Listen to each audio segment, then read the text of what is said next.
इमाम हुसैन अमन और इंसाफ के लिए शहीद हो गए। उन्होंने अन्याय और अहंकार के विरुद्ध अपनी आवाज बुलंद की थी। भाई साहब ने सवाल किया कि हम देखते हैं कि मुसलमान लोग अपने जिस्म को मारते हैं और खून करते हैं, क्या है? कुरान मजीद में कहा भी नहीं लिखा है कि मुसलमान should pierce the body. Quran Majeed में कहा नहीं लिखा है कि अपने जिस्म को मारना चाहिए। जहां तक कि सही हदीस है, सही हदीस में अल्लाह के रसूल फरमाते हैं, अगर इंतकाल होता है आपके घर वाले का या कोई नुकसान होता है, मैक्सिमम आप 3 दिन तक शोक मना सकते हैं, 3 दिन से ज्यादा नहीं, क्योंकि किसी का भी इंतकाल होता है वो अल्लाह की तरफ से है। तो इंतकाल होने के बाद भी, मौत के बाद भी अगर आपको शोक मनाना है, अगर आपको you want to wail and cry, maximum 3 days. तो ये कुरान और हदीस के मुताबिक नहीं है, और कोई भी करता है तो कुरान के खिलाफ करता है।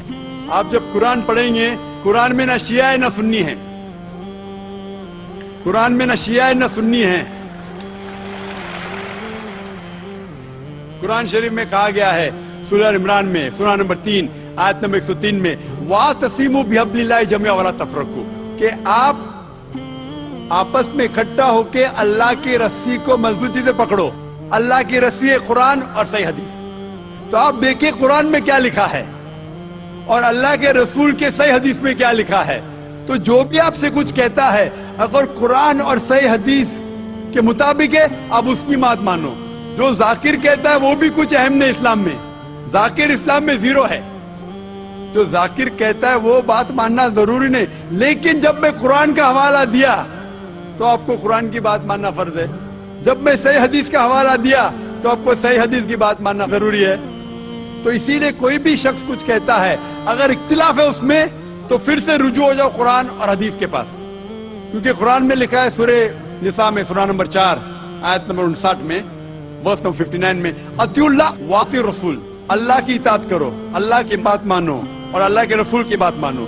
और वो लोग those who have been charged with authority, जो अम्र है, वो लोग जो आपके अमीर है।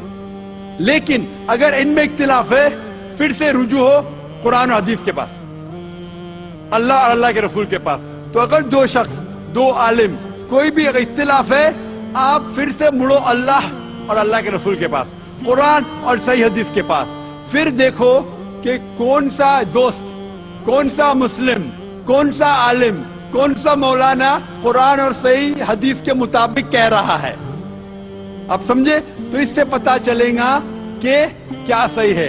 आप बोलते हैं कि नमाज पढ़ने के तरीके में इख्तिलाफ है, शुरू में कम से कम जो यकसा है वो तो शुरू करो। इख्तिलाफ वो थोड़ा है, नमाज के तरीके में इख्तिलाफ वो थोड़ा है, जो यकसा है वो तो शुरू करो। अगर आप मुसलमान बनना चाहते हैं तो इतना वक्त क्यों ले रहे?